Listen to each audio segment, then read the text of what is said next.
बिस्मिल्लाहिर्रहमानिर्रहीम। अस्सलाम वालेकुम डियर स्टूडेंट्स। हमारे ये लेक्चर चल रहे थे 1.1 एक्सरसाइज। इसमें आपको फर्स्ट लेक्चर में 2 क्वेश्चन करवाए थे, फर्स्ट और सेकंड। आज हम ये क्वेश्चन नंबर 3, इसके ये 3 पार्ट्स हैं, ये सारे मैंने किए हैं। और क्वेश्चन नंबर 4 वो फिर लास्ट पे डोमेन और रेंज वाला, वो थोड़ा डिफ़िकल्ट है। वो 1.2 में भी है वो डोमेन और रेंज वाला, फिर वो इकट्ठा चैप्टर के लास्ट में समझाएं। और क्वेश्चन नंबर 5 किया हुआ है, ये कंप्लीट, और क्वेश्चन नंबर 6 भी कंप्लीट किया हुआ है। तो चलते हैं क्वेश्चन नंबर 3 की तरफ। इसमें आपके पास बुक होनी चाहिए। स्टेटमेंट वाला क्वेश्चन है, ये शॉर्ट में आ सकता है, काफ़ी दफ़ा पेपर में आया हुआ है, तो इसको आप बुक आपके पास होनी चाहिए। बुक यहाँ पे तो मैंने ये न्यूमेरिकली सॉल्व किया हुआ, वहाँ पे ये स्टेटमेंट में लिखा हुआ है। तो ये ज़रा देखिए क्वेश्चन नंबर 3, स्टेटमेंट बड़ी थी, इस वजह से यहाँ पे ये मैंने सॉल्व किया इसको। The parameter P of a square. सबसे पहले आपको पता होना चाहिए स्क्वायर क्या होता है। स्क्वायर जिसकी चारों साइडें बराबर होती हैं और हर एंगल 90 डिग्री का होता है। स्क्वायर क्वाड्रिलेटरल की एक टाइप है, फर्स्ट टाइप है स्क्वायर, उसकी चारों साइडें बराबर होती हैं। उसकी पैरामीटर का फार्मूला फिर आपको पता होना चाहिए। पैरामीटर पैरामीटर बोलते हैं सम ऑफ ऑल साइड, क्योंकि इसकी तमाम साइडें एक्स एक्स होती हैं, तो एक्स प्लस एक्स तो 4x आ गया। पैरामीटर बोलते हैं, डेफिनेशन है कि सम ऑफ ऑल साइड, जो भी आपकी शक्ल है उसकी तमाम साइडों को जमा कर दें तो पैरामीटर आ जाते हैं। तो इसी तरीके से इसकी चारों साइडें एक्स एक्स थी, तो ऐड किया तो कितना आ गया 4x, तो उसका पैरामीटर आ गया 4x।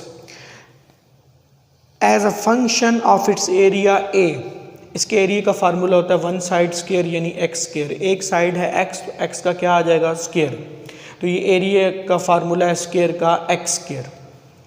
अब आपने करना क्या है, parameter as a function of area, parameter को एरिया के फंक्शन में लिखना है। पैरामीटर को एरिया के फंक्शन में लिखना है। P as a function of A, P as a function of A. जो पैरामीटर आपने निकाला उसको क्वेश्चन नंबर 1 का नाम दे लेना है। जो दूसरी आप एरिया है उसमें से x की वैल्यू निकाल लेनी है। स्क्वायर है तो रूट ले लिया, x की कीमत ये आ गई। इसको पुट कर देना क्वेश्चन नंबर 1 में। क्वेश्चन नंबर 1 लिखी 4x, इसमें x की जगह ये वैल्यू लगा दी। तो ये इसका मतलब ये है कि P as a function of A, जो P as a function of A, P A का फंक्शन है। तो ये इसका फर्स्ट पार्ट था। Second part, area of a circle. सबसे पहले सर्कल का आपको पता होना चाहिए, उसके एरिया का फार्मूला है area equal to pi R square. Circle छोटा है या बड़ा है, उसका स्टैंडर्ड फार्मूला है पाई आर स्क्वायर।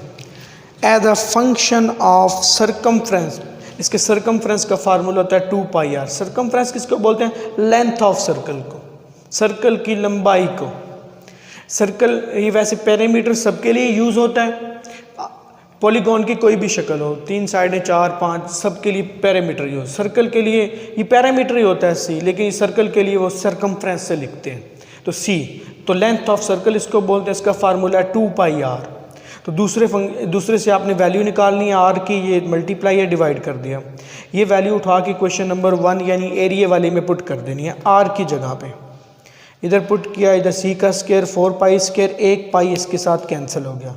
तो ये जो नीचे आंसर है इसका मतलब है area as a function of circumference, A as a function of C. तो ये आंसर आ गया। जो फर्स्ट वाली इक्वेशन होती है उसमें वैल्यू पुट करते हैं, सेकेंड वाली से निकाल कर। इसका third part, volume of a cube. ये क्यूब, ये सामने ये क्यूब बना हुआ है, 6 डायमेंशन होता है ये क्यूब। वॉल्यूम, इसके वॉल्यूम का फार्मूला होता है x cube. Length multiply width multiply height, ये इसका फार्मूला होता है। क्योंकि इसकी एक्स एक्स एक्स है तो एक्स क्यूब आ गया, मैंने डायरेक्ट ये एक्स क्यूब लिखा हुआ। उसके बाद आगे लिखा हुआ as a function of area A of its base, area of base, क्योंकि इसका बेस स्क्वायर नुमा है तो उसके एरिया का फार्मूला है एक्स स्क्वायर। इसके बेस स्क्वायर नुमा है तो उसका एरिया का फार्मूला 1 साइड स्क्वायर यानी एक्स स्क्वायर। अब दूसरे फंक्शन से वैल्यू निकाल ली, एक्स की कीमत आ गई ए का स्क्वायर रूट। इसको अब आप फर्स्ट फंक्शन में वी वॉल्यूम वाली में पुट कर देंगे। एक्स क्यूब, एक्स की जगह पे ए का स्क्वायर रूट आया, स्क्वायर रूट की कीमत होती है 1/2 मल्टीप्लाई करके 3/2। तो इसका मतलब हुआ volume as a function of area, v as a function of a। तो ये इसका आंसर आ गया। यानी पहली इक्वेशन में वैल्यू पुट करते हैं, दूसरी में से निकाल कर। पहली वॉल्यूम वाली थी, उसमें वैल्यू पुट की x की, किस में से निकाल कर, एरिया वाली में से निकाल कर। एरिया वाली इक्वेशन बनी a equal to x square, x की कीमत आ गई a का स्क्वायर रूट, ये ऊपर जाके पुट कर दी। तो ये क्वेश्चन नंबर 3 थे, ये थोड़े कंसेप्चुअल क्वेश्चन थे। तो ये आपने तीनों पार्ट इस वजह से मैंने किया है। आगे क्वेश्चन नंबर 5 है, ये लॉन्ग क्वेश्चन में बोर्ड के पेपर में आया हुआ है। F of x equal to x cube minus a x square plus b x plus 1। आगे देखा इफ़ अगर f ऑफ 2 की कीमत -3 के बराबर, f ऑफ -1 की कीमत 0 के बराबर, a b की वैल्यू आपने फाइंड करनी है। तो सबसे पहले आप इधर फंक्शन में x की जगह पे 2 लगा देंगे। ये x है, इसमें x की जगह पे 2 लगा दें। f ऑफ x का मतलब होता है फंक्शन इन x वेरिएबल। जब f ऑफ 2 लगा देंगे, x की जगह पे लेफ्ट साइड पे भी लगाएंगे और राइट पे भी लगाएंगे। तो ये 2 लगाते हैं, जितनी दफ़ा भी x 2 लगाया आप इज इक्वल टू किसके बराबर किया, -3 के बराबर। ये उसने खुद बताया। उसने कहा है कि अगर आप फंक्शन में x की जगह पे 2 लगाते हैं तो आपका जो रिजल्ट आता है वो किसके इक्वल है, -3 के। इस वजह से फंक्शन में मैंने x की जगह पे 2 लगाया और रिजल्ट को किसके इक्वल किया, -3 के। ये 2 का क्यूब 8, 2 का स्क्वायर 4, ये 2b प्लस 1, ये -3 को उधर ले जाके +3 कर दिया इज इक्वल टू 0, क्योंकि ये रकम उधर चली गई तो उसकी जगह पे 0 बचा। यहाँ पे ये 3 बराबर आ रहे थे, यानी 1 2 3 आ रही थी, कोई भी अपनी मर्जी से 2 लिख सकते हैं। ये इक्वालिटी की प्रॉपर्टीज़ होती हैं। एफ ऑफ 2 लिखने की ज़रूरत नहीं है, इस वजह से वो मैंने लिखा ही नहीं है। ये वाली साइड लिखी और ये वाली लिखी। तो जब ये 3 आ जाए अपनी मर्ज़ी से कोई से 2 लिख सकते हैं। एफ ऑफ 2 का लिखने का इधर कोई मतलब नहीं था, तो इस वजह से ये सेम लिखा और -3 को उधर ले जाके +3 कर दिया। फिर यहाँ से की इक्वेशन बनाई, ये सेम 3 1 4 8 12 आ गया। यहाँ से 2 को कॉमन लिया, -2a + b + 6 आ गया। ये 2 मल्टीप्लाई है, इसको 0 के नीचे डिवाइड करके ख़त्म। 0 डिवाइडेड बाय समथिंग 0, ये फर्स्ट इक्वेशन आ गई। ज़्यादा से इसको सिंप्लीफाई करके उसको छोड़ दिया। अब इसमें दूसरी कंडीशन लगाएंगे। दूसरी कंडीशन है f of -1 is equal to 0, यानी फंक्शन में x की जगह पे -1 लगाएंगे। ये आपका फंक्शन है, इसमें आप x की जगह पे क्या लगाएंगे, -1। जितनी दफ़ा x आ रहा है, ये x है, -1 -1 ये आगे वाली सेम, बराबर किसके करना है, 0 के। यानी फंक्शन में वो कह रहा है x की जगह पे जब -1 लगाएंगे तो रिजल्ट को किसके बराबर पुट करेंगे, 0 के बराबर। फिर ये वाला -1 लिखने की, f ऑफ -1 लिखने की ज़रूरत नहीं है। माइनस का क्यूब, पावर आड हो तो माइनस रहता है, 1 की कोई भी पावर हो 1 नहीं रहता है। तो ये माइनस रहा, ये सेम आया। ये माइनस का स्क्वायर है, ये इवन पावर है तो माइनस ख़त्म हो गया, 1 का स्क्वायर 1 ही आ गया। ये प्लस माइनस -b + 1 ये सेम आ गया, 1 के साथ कैंसिल हो गया। -a - b = 0, ये क्वेश्चन नंबर 2 आ गया। ये दोबारा से समझ लें, एक आपको फंक्शन x में दिया गया था, ये इधर 2 रिजल्ट आपको दिए, तो f ऑफ 2 लगाएं तो -3। फंक्शन में x की जगह पे 2 लगाया, रिजल्ट को -3 के बराबर किया। ये अब लिखने की ज़रूरत नहीं है, यहाँ से एक इक्वेशन बना ली, a b और ये 6, -2a + b + 6 = 0, एक इक्वेशन बना ली। फिर आपने x की जगह पे -1 लगाया इसी फंक्शन में जो आपको ओरिजिनल दिया हुआ है, इसमें आपने लगाया इज इक्वल टू किसके बराबर किया, 0 के बराबर।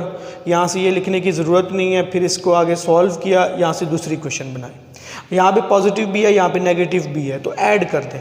जिसको कट करना, यहाँ पे मैंने देखा ये b को मैं कट कर सकता हूँ, तो अगर इनके साइन डिफरेंट हैं तो फिर ऐड करते हैं। इधर पॉजिटिव भी है, इधर नेगेटिव भी है, तो ऐड मैंने कर दिया। अगर सेम साइन होते तो सब्ट्रैक्ट करते। Adding equation 1 and equation 2। Equation 1 ऊपर लिखी, 2 ये नीचे लिखी। ये b के साथ कैंसिल, -2a - a -3a, ये +6 सेम आ गया। -3 को इधर लाइए, +3 हो गया, 3 नीचे डिवाइड हो गया, a की कीमत 2 आ गई। ये जो a की कीमत आपने 2 निकाली है, इसको किसी भी इक्वेशन में पुट कर लें, चाहे आप 1 में पुट कर लें, चाहे 2 में पुट कर लें, तो जो इजी लगे। क्वेश्चन नंबर 2 इजी थी, क्वेश्चन 2 इसमें पुट की है। a की कीमत 2 पुट इन इक्वेशन नंबर 2। ये 2 वाली इक्वेशन लिखी, -a - b = 0। a की जगह पे 2 लगा दिया, ये -2a - b = 0। ये -b को उधर लेके गए तो b का आंसर आया -2, ये अपनी जगह पे है। तो a की कीमत निकाली 2 और b की कीमत आपने कितनी निकाली, -2। तो ये था क्वेश्चन नंबर 5, ये लॉन्ग में आ सकता है। फिर इसी तरीके से क्वेश्चन नंबर 6 है, ये शॉर्ट क्वेश्चन है, इसके मुख्तलिफ पार्ट्स हैं, 2 पार्ट्स हैं, फिर आगे इनके फर्दर पार्ट हैं। तो ये क्वेश्चन ये है, अ स्टोन, एक पत्थर जो है वो 60 मीटर की हाइट पे फेंका गया, यानी पत्थर यहाँ पे है और इसको 60 मीटर की बुलंदी से नीचे फेंका गया। h का मतलब है हाइट ऑफ स्टोन, x का मतलब है टाइम।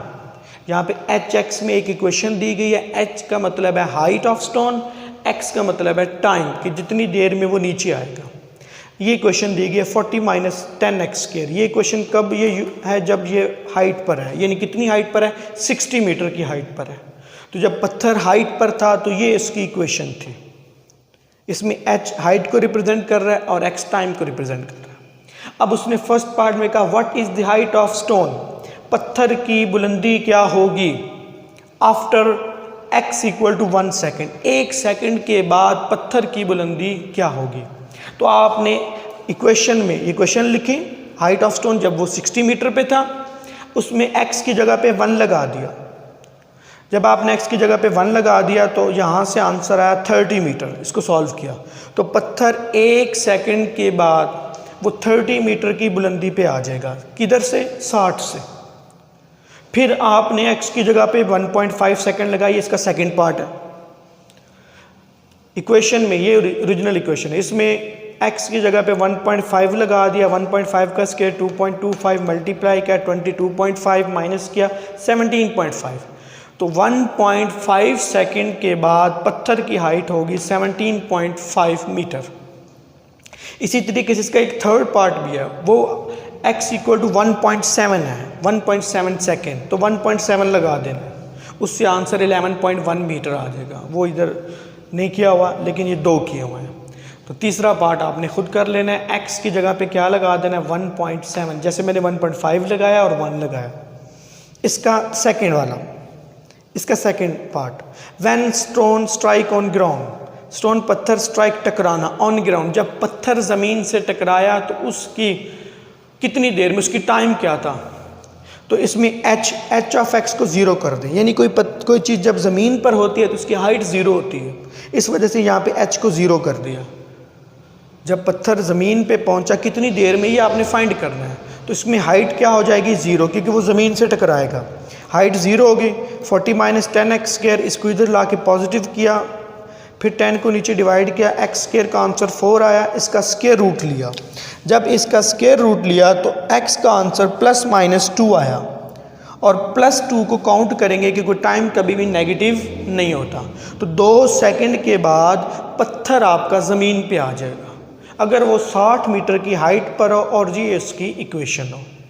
तो इसमें +2 टाइम लेना है, नेगेटिव नहीं लेना, क्योंकि टाइम कभी भी नेगेटिव नहीं होता। तो ये हमने 6 तक क्वेश्चन किए हैं एक्सरसाइज 1.1 के।